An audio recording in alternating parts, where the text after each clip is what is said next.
Good evening and welcome to the 2020 C. Henry Smith Peace Oratorical Contest. My name is Dwayne Stolzfus and I'm a professor of communication here at Goshen College. Care for veterans, deportations, gender violence, inner peace, a murder in the Congo, the call to ministry, images in advertising. These are just some of the topics that Goshen College students have addressed in this contest in recent years. And tonight, we continue that tradition of speech making that has such a rich history here at Goshen College. An intercollegiate peace association contest was first held here back in May of 1907, more than a century ago. And Goshen College students have been speaking their minds on peace and justice issues ever since. We're especially grateful that two former contestants in this contest, Hans and Bonnie Hillerbrand, about a decade ago made a generous contribution to the contest, which permitted us to begin awarding more generous prizes to our top finalists. I would say, as I like to say every year, that from conversations with our finalists, it's clear that what matters to them is not the financial gift they'll receive at the end, but the opportunity to speak about something that's really dear to their hearts and to speak in a platform for an audience like this that is appreciative of their efforts. Tonight, the event is being live streamed, and so the audience is even larger than the 300 or so people who are gathered here in the Humble Center. Our five finalists tonight have already passed through a preliminary round of competition that was held in January. They've worked hard, shaping, polishing their speeches, and their names and those speech titles you'll see in your programs. They appear in the program in the order in which they're going to speak this evening. And I should say that the order of speakers was determined by a random drawing. And now, let's meet the finalists. And I would say, please wait for all of the speakers to be introduced, and then we'll have applause for all five at once. And I'd invite each of the speakers to stand as I introduce you. Our first speaker this evening is Jazmine Macias, a junior biology major from West Covina, California. Our next speaker is Jace Longenecker, a senior history major from South Bend, Indiana. Our third speaker, Ronit Goswami, is a sophomore exercise science major from Goshen. Mandira Panta is our fourth speaker, a senior sustainability studies major from Bhaktapur, Nepal. And our final speaker this evening is Nasim Rasoulipour, a senior interdisciplinary studies major from Tehran, Iran. Please join me in.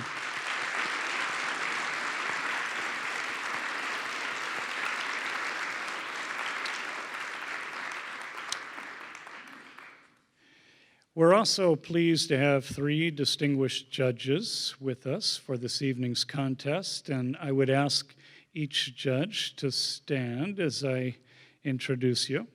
And once again, ask to save the applause until all three have been introduced. Alan Kaufman.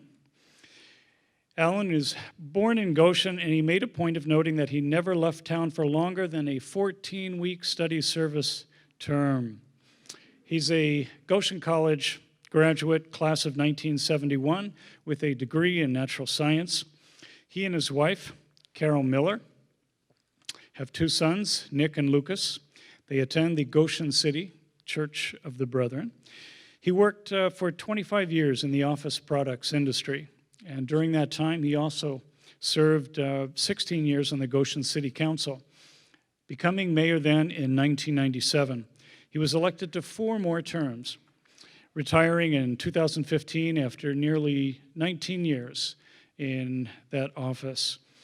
He worked for a year following for the Indiana Association of Cities and Towns.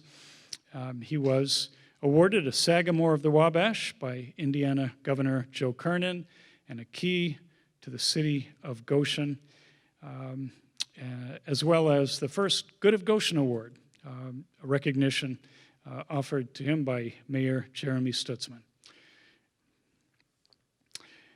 Our next judge, Adrian Nesbitt, is a Goshen native. Adrian graduated from Goshen College in 2008 with degrees in music and in theater. Since then, she's continued acting and directing and producing live productions regionally. In her role as director of events at iDart Creative Studios, she coordinates and oversees Goshen's monthly First Fridays festivals.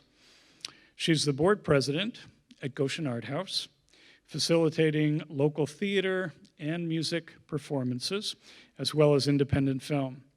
She founded Goshen's annual Fine Arts Festival, the Arts on the Mill Race, and is the festival director for the Riverbend Film Fest, which was just moved from spring to the fall, October, right? In downtown Goshen. She enjoys living in downtown Goshen with her partner and their dog, Lizzie. Regina Shan-Stoltzfus is chair of the Bible, Religion, and Peace, Justice, Conflict Studies Department at Goshen College. She's co-founder of the Roots of Justice Anti-Oppression Program, formerly known as Damascus Road, and she continues as a core trainer with Roots of Justice. She's worked in peace education with the Ohio Conference of the Mennonite Church, with Mennonite Central Committee, and with Mennonite Mission Network. She holds a Master of Arts degree in Biblical Studies from Ashland Theological Seminary and has a PhD in Theology and Ethics from the Chicago Theological Seminary. She's the recipient of the state's first Indiana Spirit of Justice Award. She received that in 2016. It's the highest award conferred by Indiana's Civil Rights Commission. When time allows, Regina loves being involved in community theater. She's appeared in several plays at Goshen's Art House and is currently in the cast of the 2020 production of Michiana Monologues. Thank you to our judges.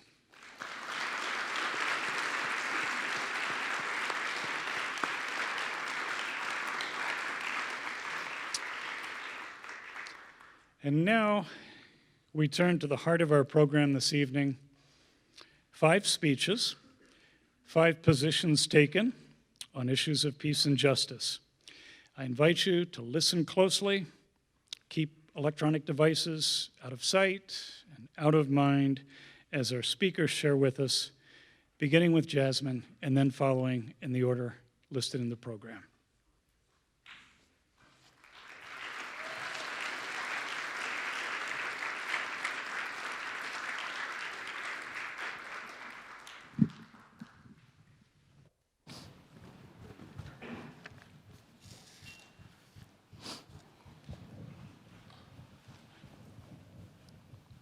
What's it like to have a normal family, where you come home from school after having such a great day, getting to class on time, acing a quiz, your crush sliding you a note in class, asking if you like him, so you grab that paper, you circle yes, then he's stuck with you forever.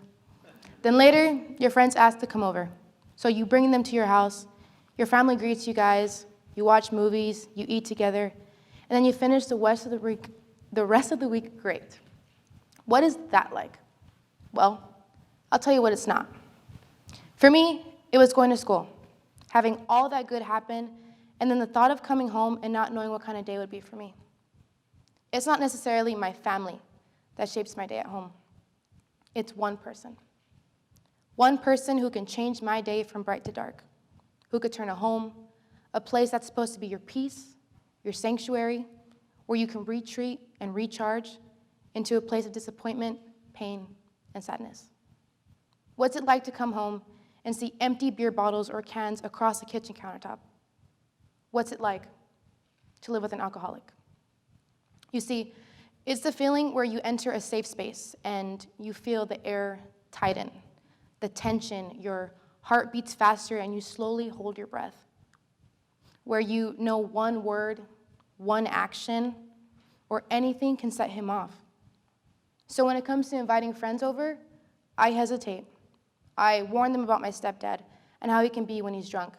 And thankfully, I've been around friends who know what kind of home that is for me.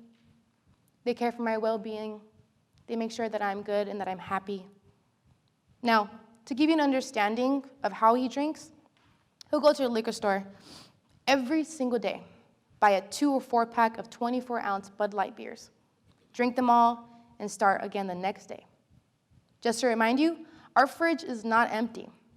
He has cans in there, several cans, yet goes out of his way every day after work and buys more for the road. We even have designated trash cans and trash bins on the side of his house just for his bottles and beers alone. I mean, it's a good thing he recycles everything himself and gets money out of it. But where does that money go to? To more beer. And more beer leads to more drinking, which brings out a side you would have never seen coming. Now, do you know what it feels like to be dehumanized? To feel less than you already are, and yet still be demanded respect from an alcoholic? Have you seen the way they get when they're angry? When their appearance turns dark and menacing, how their jaw clenches, eyebrows drop, the eye contact that feels like it's piercing through your soul?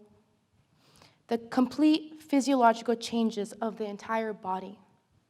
I, myself, found that the most absolute, scariest, and most powerful way to make someone feel so small and inconsequential is through yelling. Now, with that, let's add some intensity. Throwing objects, banging on furniture, slamming doors, all the works. Now, this one time, everyone, my siblings and I were all hungry. Just to give you perspective, I'm one of 7 siblings, the 3rd oldest in general, but the oldest in the house. So we were trying to decide what to eat. So my stepdad suggests a burger joint. It's called Star Burger. Now, for him, he's the type that he doesn't care if you're picky. You're gonna get what you get, and you're gonna like it.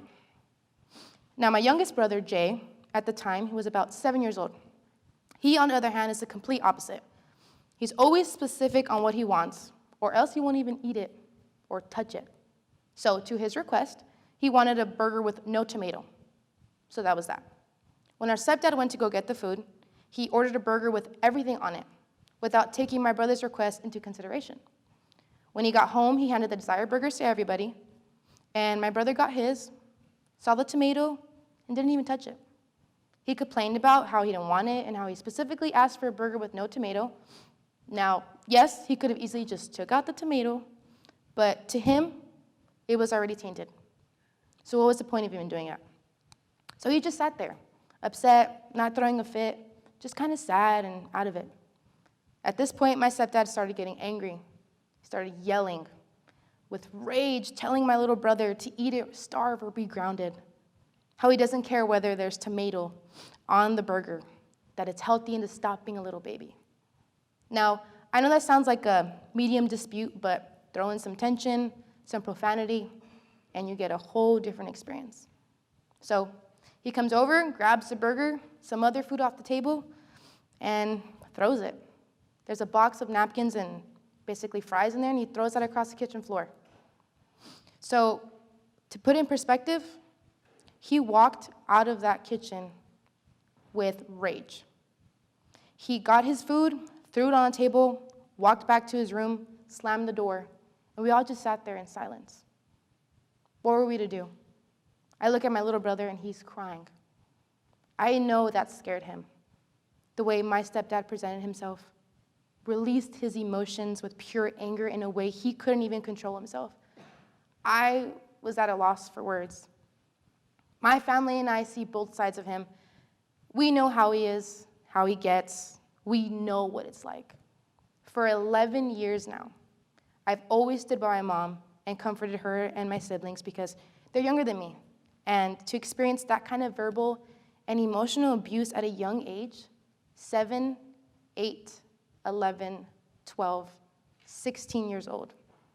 The process of beating a person down and making them feel bad about themselves is just one of the worst feelings in the world. We walk around wounded, living our lives confused and always feeling bad about ourselves on a regular basis. It's the emotional pain of a physical attack, but just without the bruise. That's what it's like. You see, I question myself and my situation a lot. I view all aspects possible, weighing the pros and cons of living with an alcoholic and how that gave me a sense of understanding for the world and for others. Living in this experience not only sheds light on how interactions change when under the influence, but it shows how one can live through it and how we can overcome it or find some peace with it. But in this sense, my home, what exactly am I to do when someone is repeatedly destroying my sense of peace? I found a quote in an article from John Denver. I believe that we are here for each other, not against each other. Everything comes from an understanding that you are a gift in my life, whoever you are, whatever our differences. Now, I struggle even saying this story because I realize I casted my stepfather in a bad light. My stepdad is one person I can be there for. I am not against him. I do not hate him. He's still an important person in my life. His alcoholism isn't all of who he is. He's a great man when he's sober, but when he's drunk, it's different. He wakes up at 4 in the morning, goes to work the whole day, sometimes does 24-hour shifts. He's a power lineman, so he works on electrical poles, so that's his job. His focus is work, family, and money. Not in that specific order, but generally those ideas.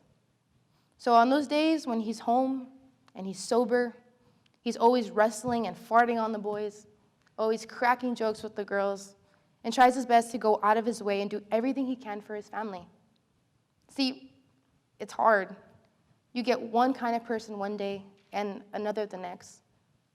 It's difficult to feel powerless in these kinds of situations because I can't just tell him to stop. I can't do much in this scenario, but I know for a fact it taught me more than I know. Everything comes from an understanding. His situation came from something, and I'm not here to uncover it. I'm not here to figure out what it is. I understand that I live with someone who changes and challenges my view on the world. Someone who taught me that viewing life as it is a gift. My family, my home, my alcoholic stepfather are all a gift. A kind of gift that made me question the idea of peace and what it means for me and my family.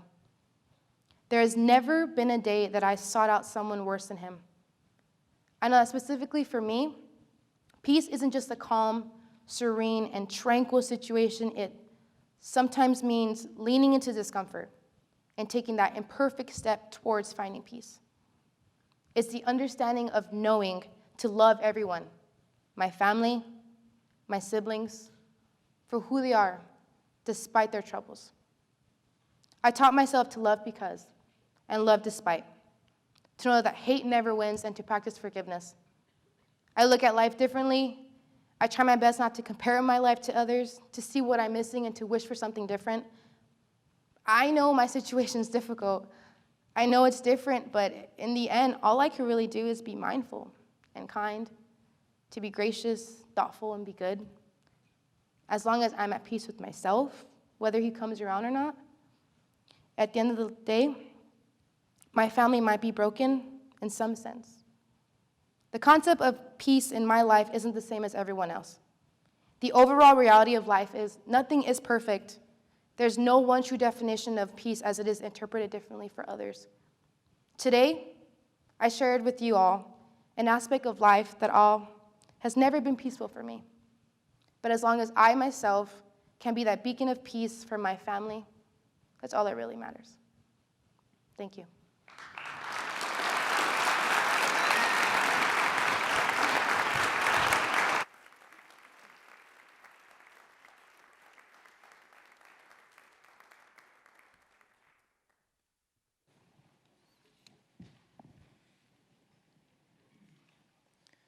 This evening, I'm going to be discussing the climate crisis from the perspective of my two disciplines, history and economics.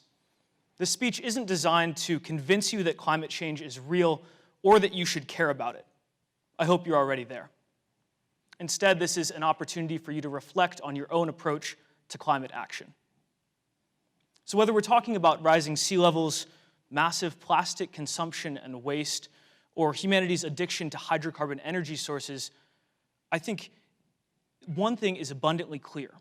The actions and habits of humans, especially humans in the wealthiest nations, have contributed to the destabilization of ecosystems around the world and therefore have led to suffering around the world. When we start thinking about these issues, it's really easy to get overwhelmed. We think about the magnitude of the problem and maybe we get backed into a corner, start to feel like withdrawal is the only solution. When we talk about climate denial, most of us think about Donald Trump calling climate change a Chinese hoax. But there's another kind of denial that I think is a lot more prevalent and potentially more dangerous. And that's the denial that we have the potential power to do harm and to affect change. Doug Kaufman, a local pastor and community member, described this problem in a recent article. He wrote, "Active denial is repudiation or rejection, when we heatedly refute the facts of the situation, but denial can also be passive, when we are in some sense aware of a painful reality, but we avert our gaze, or we deflect attention." Now, most people aren't active deniers of human-caused climate change, but I think many of us are subject to a kind of passive denial that allows us to shirk responsibility and to shirk the responsibility of action. Sometimes I think we feel the need to clean house before we're ready to act on climate change. If this really is the existential threat to human life, doesn't that imply that we need to throw out the current things that we do, our habits, our systems, our tools? While massive restructuring will be necessary to deal with the problem of climate change, I don't think that we need to throw out everything that we know or have ever done. In fact, looking back might be the best path forward. Last fall, I had the opportunity to work with 3 professors and 2 other undergrads on a project sponsored by the Center for Sustainable Climate Solutions. I helped conduct interviews with local Anabaptist people to hear how their communities were approaching conversation and action on the climate. Out of those conversations, I learned an important lesson, that our community, because of our proximity to the Anabaptist legacy, might actually be uniquely poised for action on climate change. So whether you grew up Mennonite or you're a part of this community that's new to the Anabaptist story, I'm inviting you to consider the tools that Anabaptist history represents when we're facing the climate crisis. Now, throughout its history, the Anabaptist movement has been defined by radical faith practice. Radical in the sense that Anabaptists practice a set of beliefs that wasn't defined by the state or by a broader culture around them, but was rather defined by their own moral reasoning, based on their understanding of the early Christian church. So here's the toolbox I'm talking about. First, that Anabaptists throughout their history have embraced a faith practice that called them to think beyond national borders. Second, that early Anabaptists acted out of moral frameworks that were not defined by the state or by the culture around them. And third, that throughout the history of the movement, many Anabaptists have chosen to take decisive moral action even at the cost of their own economic benefit, even when abandoning the tenets of their beliefs would have made things easier. So these are the 3 tenets, the 3 learnings that I think that we could find useful. These tenets of Anabaptism suggest to me that whenever we're thinking about the climate crisis, that we ought to frame our decisions not around what we need, but around what the global community needs. That our actions should be in alignment with our own moral principles, and not with those of the state or of the broader culture around us. And finally, that we should consider not so much what brings us economic gain, but what actions fit with our beliefs. So these are principles that are broadly applicable, but today I have a very specific example. This evening, I'm asking you to consider my take on an approach that has been advocated by members of our community for a number of years. And the first part of that is that each of us would commit to a voluntary carbon tax in 2 areas of our lives: in the gasoline that we buy for our cars and in the miles that we fly via airplane. This tax wouldn't be sent to the government. We would actually choose to set it aside, and it could be then spent in aid of organizations who are fighting climate change. So the second part of my proposal is that Goshen College would commit to paying carbon onsets for every SST and May-term flight that we purchase, in order to acknowledge some of the true cost of the global education that we have chosen to pursue, even if this means a more expensive program. Now, the first lesson of the Anabaptist framework that I asked you to reflect on was an embrace of a faith practice that called Anabaptists to think beyond national borders. Through the work of Gerald Rasoulipour, Goshen College is already connected with an indigenous Ecuadorian community called the Kaufman, who are responsible for the protection of a significant area of the Amazon rainforest. Directing money from a voluntary carbon tax to the Kaufman Survival Fund could incorporate an international or a cross-national approach and solution to a problem that has been caused by Western consumption. The second lesson that I highlighted was a willingness to act beyond the moral frameworks of the state. One of the most damaging things the United States government has done in the face of the climate crisis has been to double down on subsidizing fossil fuels. Today, because of domestic fracking investments, the cost of a gallon of gas is astonishingly low. Here's the problem. When we go to the tank and we fill up our car, the price that we see on the screen doesn't reflect the true cost of the product that we're receiving. Environmental economists describe a difference between the market cost of a product and its true carbon cost, which accounts for the full environmental impact of its extraction and of its use. So when we get products for less than the true carbon cost, that's a market failure. Now, a tax on carbon is a potential solution to that failure. Taxes serve a dual purpose. They raise revenue, and they also disincentivize activity. Instead of holding our breath for carbon tax policy from Congress, though, I think that we could proactively volunteer that money ourselves. A voluntary gas tax paid by the gallon can be a helpful personal practice. We're motivated to drive our cars less, and we can direct the money that we collect towards activities which will actually fight climate change. Now, traditionally, a carbon offset has been a popular way for a business to account for their carbon consumption. The voluntary gas tax, though, is part of a slightly different model called an onset. Onsets are based on a higher estimate for the cost of carbon than traditional offsets. They also allow us to direct funds right into the hands of organizations that we trust to use that money well.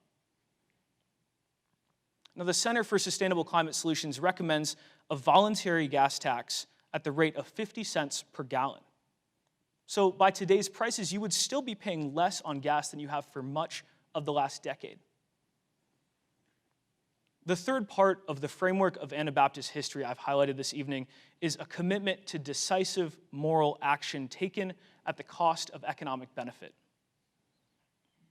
Whether it's the Presidential Search Committee meeting held in Florida or an SST trip all the way to Indonesia, I think it's time for Goshen College to make a commitment to pay the full social and environmental cost of the carbon it expends in pursuit of its mission. Now, in terms of flights, the Center for Sustainable Climate Solutions recommends a tax of 2 cents per air mile. On a flight from Chicago to Quito, Ecuador, that means setting aside about $120 for a carbon onset. Now, at the beginning of this speech, I reflected on how difficult it can be to face problems that feel insurmountable. Today, I'm inviting you to join me in a first step for a year-long commitment to a voluntary carbon tax that not only recognizes the impact of our consumption, but also begins to do something about it. The money we set aside can be directed to organizations that we trust, like the Kaufman Survival Fund, or Trees for Goshen, a local organization.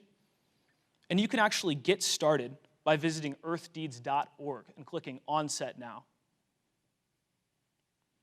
Could we, those who have heard and continue to tell the story of Anabaptist history, reject comfort, safety, and economic benefit in the name of forging a new path forward? Could we move ourselves, uproot ourselves, and call ourselves to a higher standard as leaders in the environmental movement. Engagement with the story of Anabaptism begs these questions, and engagement with the needs of our hurting world answers with a resounding yes. Thank you.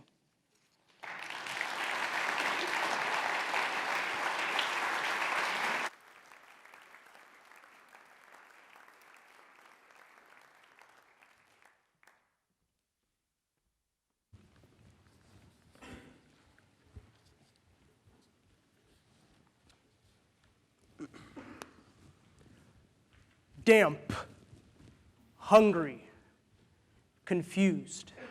These three words describe my condition on July of 2014 in Denver, Colorado. I was going into my freshman year of high school when my youth group decided to take part in this poverty simulation. It felt like we were homeless, but in reality, it was just a controlled experience. It was meant to illustrate homelessness, but it wasn't the real deal. So for 3 days, we scoured for food in city dumpsters, we slept in playgrounds through the cold and rainy nights, and we endured long lines at soup kitchens and homeless shelters. We basically encountered all the problems that a homeless person would face. At the time, I thought to myself, this sucks. But looking back, as a sophomore in college, with all the food that I can eat in the cafeteria 3 times a day and a warm bed to sleep on in Yoder Hall, I think to myself, maybe I needed that. Like many of you sitting in the audience, I will never experience true poverty. I won't know what it's like to wonder when or where my next meal will be. I won't ever question if I have a bed to sleep on. I'll pick clothes from a closet full of options. So why am I speaking about the homeless? Because on this night, and every night, Goshen is home to the homeless. Global homelessness exists in the world we live in today. At times, we're drawn to this issue in developing countries, but refuse to recognize it directly under our noses. You see, the American dream is being sought out by immigrants and refugees from all over, but what about the homeless in the United States? The homeless in Elkhart County? What about the homeless in Goshen? You see, homeless America defies easy characterization. Persecution of the lower class and those who aren't suitable for the system seem to be rooted in the issue of homelessness. Now, how is it that the victims of the problem are the ones that fall prey? It's truly time to reassess ourselves. Are we really fighting a war on homelessness? Or are we fighting a war against the homeless? The existence of homeless people in our world is still evident today. You see it on the news, but many don't see it from a realistic point of view. Being from Bangladesh, I've seen it all.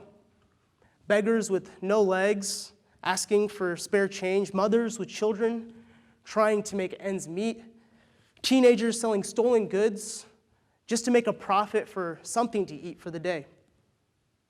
It truly breaks my heart to see my own people suffering and in agonizing conditions.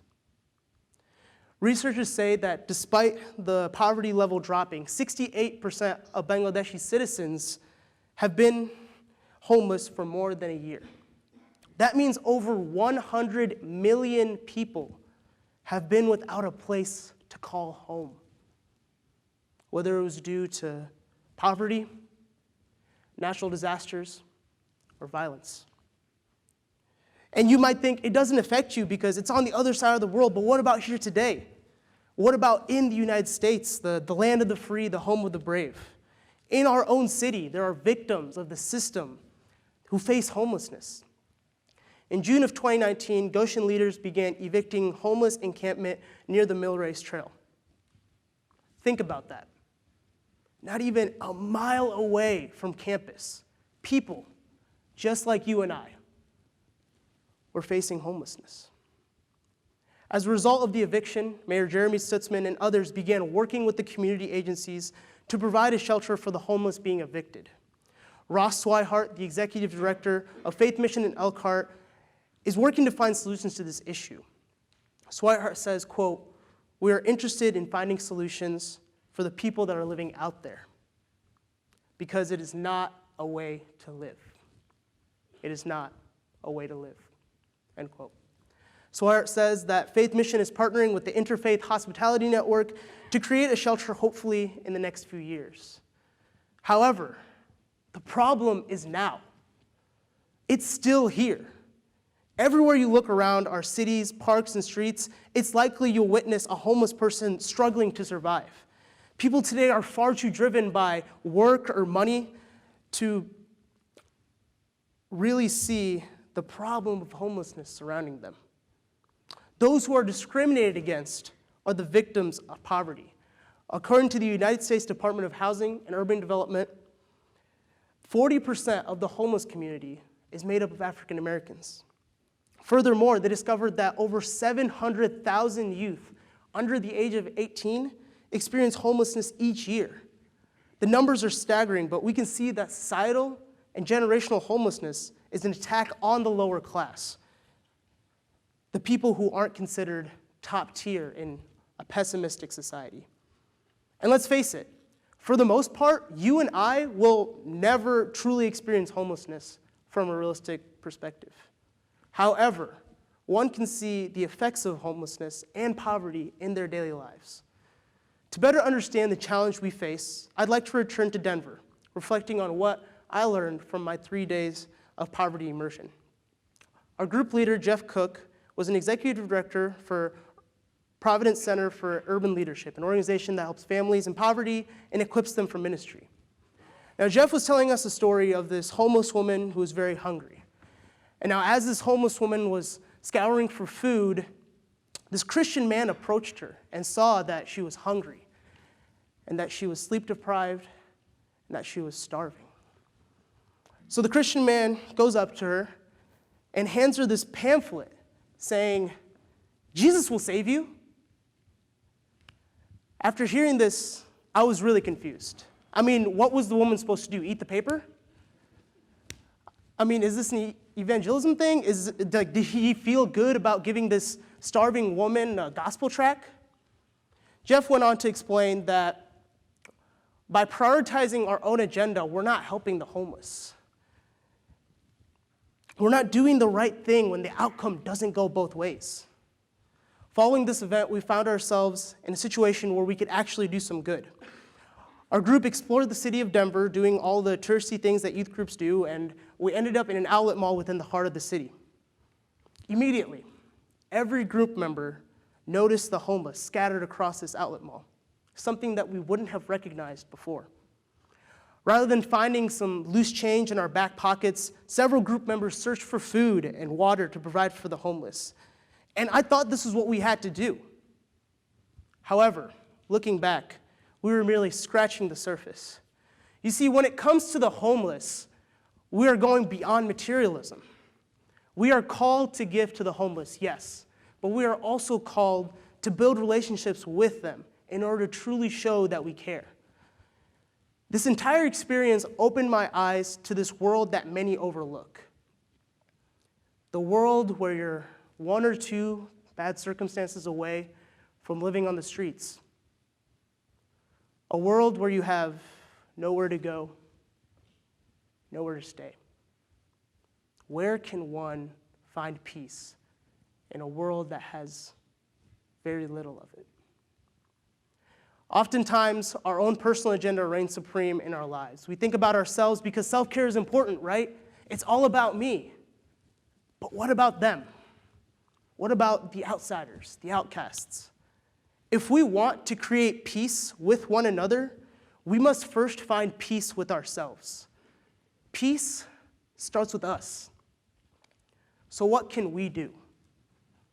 For starters, we should determine a way to educate ourselves around this issue. There are many ways a person becomes homeless, whether it's due to lack of affordable housing, loss of job, substance abuse, illness, divorce, and many others. One step in figuring out the complex issue of homelessness is finding how they got there in the first place. Secondly, we are called to respect the homeless. Those who are homeless are still human. They still feel emotions just like you and I. Many people who experience homelessness say that the loss of dignity is harder to bear than the loss of physical things. We may be conflicted when it comes to what exactly we have to do when we encounter a homeless person. And although there isn't a specific answer, we are called to build a relationship with them, which is perceived more significantly than a couple bucks out of our pocket. Respecting those who are homeless is just as important as respecting those who aren't. Lastly, we are called to recognize the importance of advocating for the homeless, calling your local business, calling your local homeless shelter, helping your local organizations with food drives, and following local politics in order to see what you can do to help are all examples. You might call the window in downtown Goshen to get more specific information about volunteering. You might call St. Mark's Methodist Church in North Goshen to see what services are offered for the homeless. The outlets are available to help, but it's up to you to make the change that you want to see. At the end of the day, we are all human. Our common goal is to move forward. Rather than creating dissonance with one another, we should strive to choose compassion over ignorance. And we may not solve this issue immediately, but taking that one step could be the way to figure out the solution. Thank you.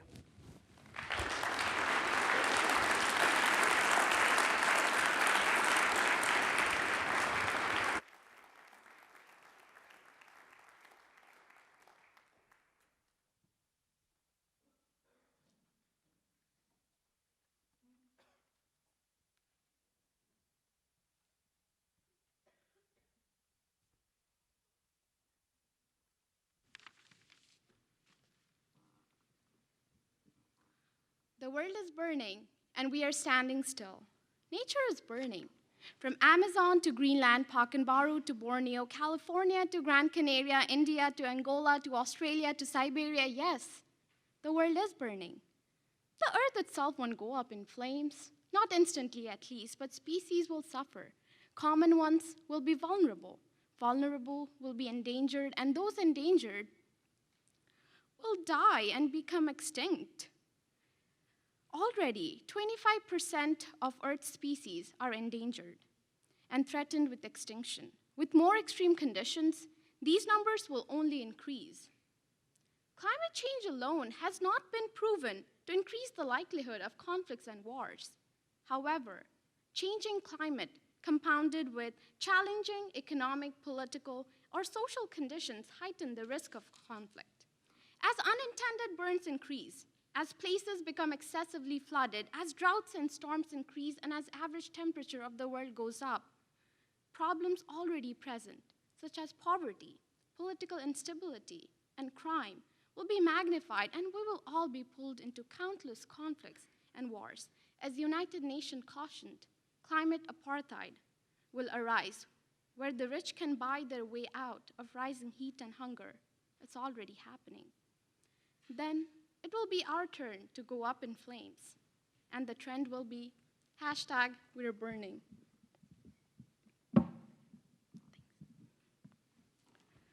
Contrary to what Billy Joel said, we did start this fire, and no, we're not trying to fight it.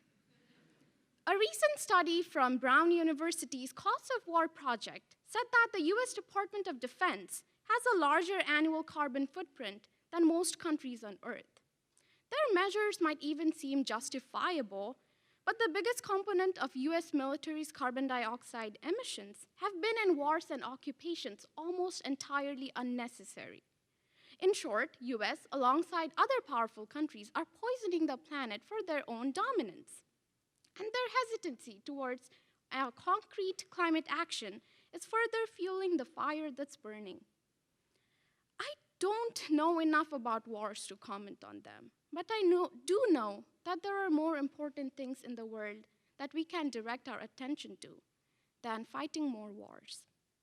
If we have to fight, if we are so genetically wired to fight, Let's fight against powerful gas and oil companies who fund representatives who vote against progressive ideas that are in favor of environmental change, protection, and basic human rights. Let's fight against hate and xenophobia and allow people to be their authentic selves. Fight against policies that take away your power, your control over your own body. Against bullies who threaten activists on social media. Against gun lobbyists who believe that violence can be reduced by handing a gun to everyone. Against years of distorted and doctored history we were taught to believe in, and against ourselves at times. While Jace's speech was much towards giving an insight into what the current problem is and providing really powerful solutions, mine is mostly personal. And I am graduating with a degree in biology and sustainability study, and then I'm going into a world where I have no idea what I'll be doing. And I'm sad, and I'm angry, and I'm not depressed. I become hopeless, and I'm upset because I still don't know what I'm going to do. My mother taught me that anger is a bad emotion, that anger is like fire, and you cannot fight fire with fire. You need to be an extinguisher, just like the way you need a shelter to survive a storm. But we're already in the midst of a storm, and our shelters have been dismantled by those we trusted to protect us. So don't tell your children, your students, your family not to be angry. Instead, teach them that anger needs to be and can be transformative. Connect them with others who will help them transfer that anger into a motivational push for change. Get them involved. Research, policymaking, activism, mainstream politics. We need environmentally conscious and morally conscious, humane people in all walks of life. I understand that groups such as Mennonites, Anabaptists, remain ambivalent towards government participation, and understandably so. But please don't tell your family, your friends, your grandchildren, and neighbors that politics is not their cup of tea. Politics entered our home and is threatening our neighbors and making our children afraid of going to school and suffocating the air we breathe. We do not have the right to say we are apolitical or neutral when every action we make is so blatantly political. And we should hold ourselves responsible for every fire that starts and every war that breaks out, and every person who says, this does not concern me. It does concern you, for the very ground you're walking on is burning. I struggle. What am I supposed to do? Feel sorrow and hopelessness and despair when I read about loss of ecosystems, communities, and species? About fires and flood that make up the news on a daily basis? As I get closer to graduating, embarking into a real world, I am filled with dread because, like I said, I don't know what to do. I feel hopelessly inadequate to solve the bigger problems concerning our humanity and the environment, but also I feel the urgency to do something. What if I start from the very bottom, and as I'm climbing up the bureaucratic ladders, I find it's too late. It's already been too late. It's sad when people act like they're listening to climate activists, but they continue to go their own way, do their own thing. And it's not just politicians I'm talking about. It's families, it's friends, it's institutions we're affiliated with. It's you, it's me, it's us. I'm enraged when people would rather buy a bottle of water when there's an empty cup and a water filter in the other room. When people act so righteous on using recyclable or compostable containers, but then they throw it in the trash. If we can spend hours playing video games or hours scrolling through social media for memes, can't we spend an hour learning how to recycle? It's upsetting when people around you don't give a fudge and start rolling their eyes when you're trying to point out their behaviors. I'm not just venting out my frustrations over plastic water bottles or recycling, which I am, but it's also about our attitudes. If we can't even take simple, small steps today, what can I expect from all of us tomorrow? Jace gave very good ideas on what can be done personally. And there are more. You can divest from fossil fuel companies. You can see where your investments are going as institutions, as people, and exercise your rights as citizens, responsible consumers, have less children. Start conversations on climate change, creating safe communities, and even on who you should vote and why. Don't be a one-issue voter, just don't, and please do something. Start thinking about it. I was asked to include a call for action. But what can I say that hasn't already been said, and how do I say it to make it stick when you have heard it 1,000 times already and not done anything? How do we purposefully move in a world that's burning? Instead, today, I ask you to take a moment and think about at least one thing you're ready to commit to from today. At least one thing. Take a few moments.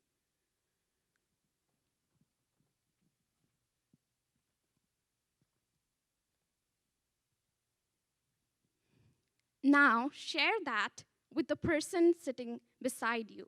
Something small step. It should be very concise, but share it, please.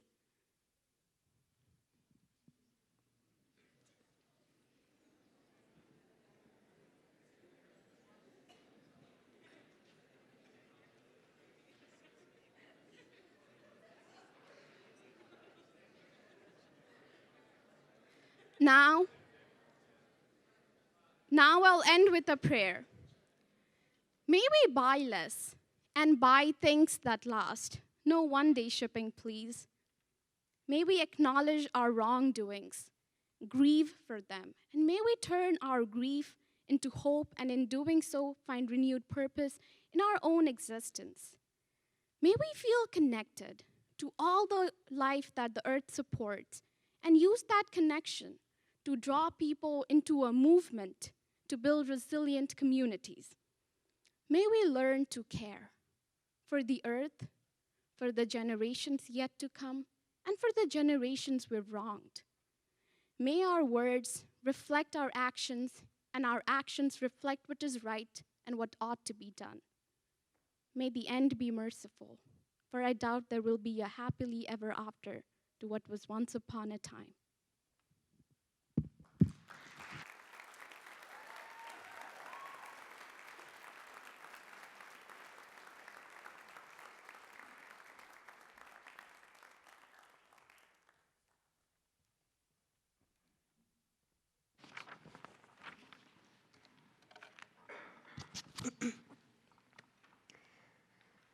Two things are very in common in the news stories nowadays.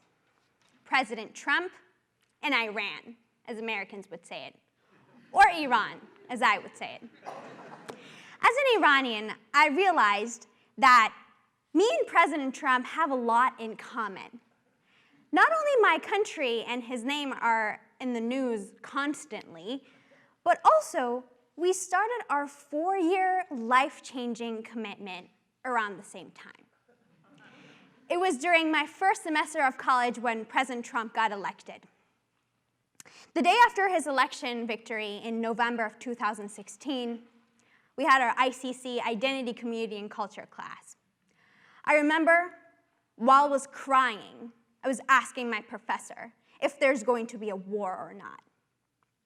Ever since the election, the US instituted a travel ban against Iran and 6 other countries. US sanctions have greatly weakened Iran's economy that has caused it to increase poverty in Iran, and also had blocked the access to necessities like medical supplies and medicine. Lives have gotten harder as our national currency, rial, has become the most worthless currency in the world. My family and thousands of other Iranian families experiencing high levels of stress given the uncertainty of this current political situation. How was breaking a promise and getting out of the Iran nuclear agreement a prevention of terrorism? How was assassinating another country's head military officer who was not proven to be in action a self-defense reaction? Worst of all, everyone in the world seems so ignorant about all these actions that are happening against Iran. Nobody seems to care about Iranian people not even my own Iranian oppressive government. A lot of people have asked me how I'm doing recently, and I've not been able to come up with an answer that would actually explain how I've been feeling. Trust me, I don't know either. It took a long time for me to process it. At first, I felt heartbroken and betrayed from both my Iranian government and the rest of the world. I'm an Iranian. I grew up Muslim. Iran, that's my country. That's where I grew up. Tehran, the capital, that's where my house is, my family and my friends live. But I've lived in the US for almost 6 years. I became an adult here. This society and culture has made a huge part of my personality and who I am today. I call this place home as much as I call Iran home. You see, this is why this global conflict is so personal to me. Seeing all these terrible things happening in the world, mostly caused by my second home, US, towards my first home, Iran, just makes me so angry at both of them. But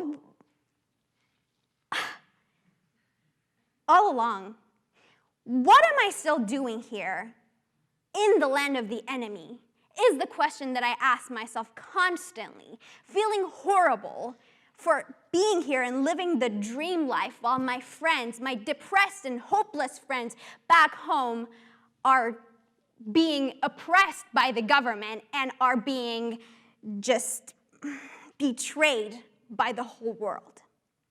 Why am I still here? While reflecting on what the world has come to and being angry at everything, I found myself trying to find peace. I remembered a story that my dad told me. In the midst of the Crusade Wars in the 13th century, Saint Francis of Assisi, one of the most honored religious figures in Christianity, crossed the battlegrounds in Egypt and entered the Muslim army camp to meet with the Sultan. He was welcomed and accepted by them. Jan Hobart says in his book, Francis and Islam, that St. Francis, and I quote, experienced how God had graciously accepted Muslims in the otherness of their religion and culture and blessed them with good gifts. He knew that he too had to accept Muslims in their otherness and approach them with respect for God's sake. It is this respect for the other in their otherness that St. Francis asks from the people now today. Now, I'm neither St. Francis nor a messenger of God, but I believe that I've had a chance to have a similar experience. As much as I lived as the other among the others here in the US, I felt protected and cared for here in the small community of Goshen. Traveling off campus, there have been many times where I've doubted my safety and felt uncomfortable. I can never forget. After my second year of college, I went back to Iran to renew my visa to be able to enter back to US after my study service term in Indonesia. On my way back in the Chicago O'Hare Airport, when I was waiting in the line at the customs, I realized that the officer that I was waiting for in the line was keeping the international people longer than other officers. Visually, he also met stereotypes of somebody who would not have great opinions about international people coming into the US. He had a serious frown on his face. He was a bit overweight, balding, and yes, he was white. I remember I was very worried and scared that he might want to find some type of problem in my case and not want to let me into the country. When it was my turn, after taking pictures and fingerprints, he looked at my documents and my passport. I could hear my heart beating. He suddenly stopped and looked at me. He said, "You're from Iran." "Yes, sir," I said. He said, as he was shaking my passport in the air, you know, this country has saved my life, and I will forever owe my life to it and its people. He was definitely not who I thought he was. Turns out, he had an old Iranian friend who had saved his life many years ago, and he was still thankful to that friend. Unfortunately, there were a lot of people behind me in the line, and I really wanted to get out of the airport, so I didn't stand there and ask about this glorious rescue. But think about it. The role that Iranian man played in this American's life was a huge and powerful step in peacemaking. And that was only one case. I realized that although I'm just a regular college student, I can also be a bridge between the two extremes, just like that Iranian man was for that American officer. And this is how I separate my path from President Trump. But my voice alone is not enough. The difference is made when all of us unite and work together towards building peace among nations and connections among people. I know this all sounds so overrated, but the fact that I'm standing here in front of you, asking you to listen to these words again means that we still have a lot to do. This is the time, more than ever, to do something. Think about the barriers that put the otherness among us, the border of the otherness. Then take a step towards the other and believe and respect them in their otherness. Build connections and build friendships. Let us all work together to remove these barriers that separate us from each other. You can start by saying Iran and refer to its people as Iranians instead of saying Iran and Iranians. If we all don't help each other to build these bridges, the fire that has already been started will burn the existing bridges as well.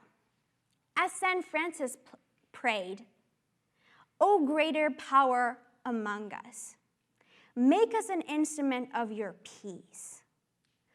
And where there is hatred, let us sow love." Thank you.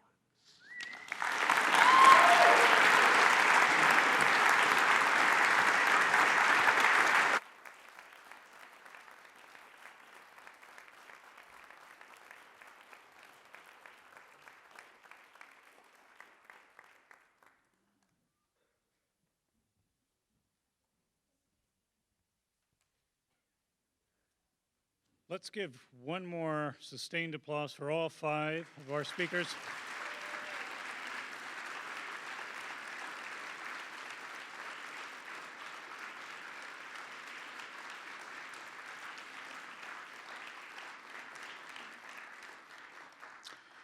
And now I'd like to invite the judges to leave early, slip away to do the work that they are here to do. The rest of us, in just a moment, are going to head that same direction through these doors here to the Yost Room. We have refreshments lined up. Thank you to AVI for that, and Karen Stolzfus and Grace Van Noot for helping to coordinate that spread of cookies and snacks.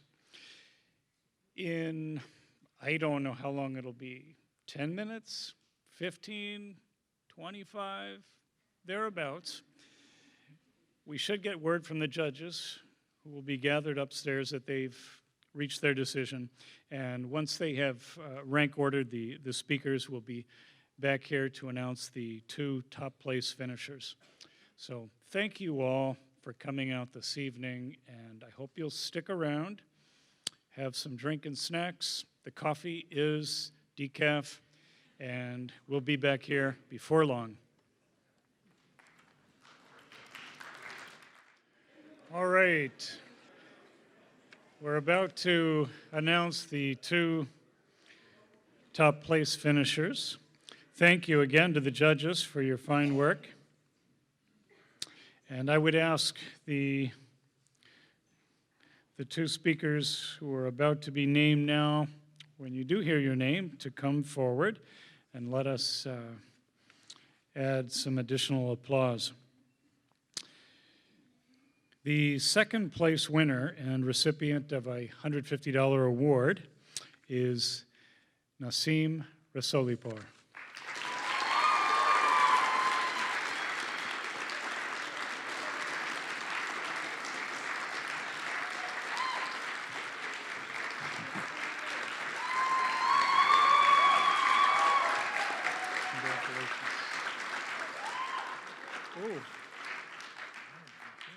Servant leadership.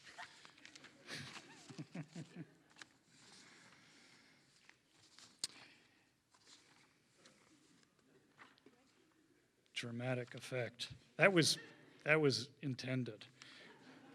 All right.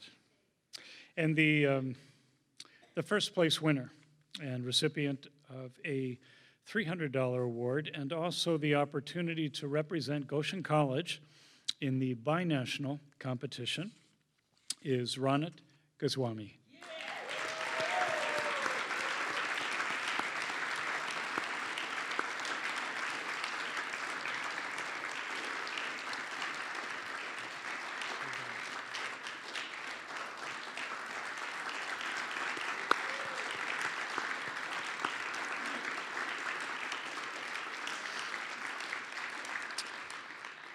Thank you all for coming out, and I hope you'll have a chance to stay, visit just a bit with final congratulations. And don't forget, next year, around the same time, we'll be back, and we'll look forward to seeing you here again. Thank you.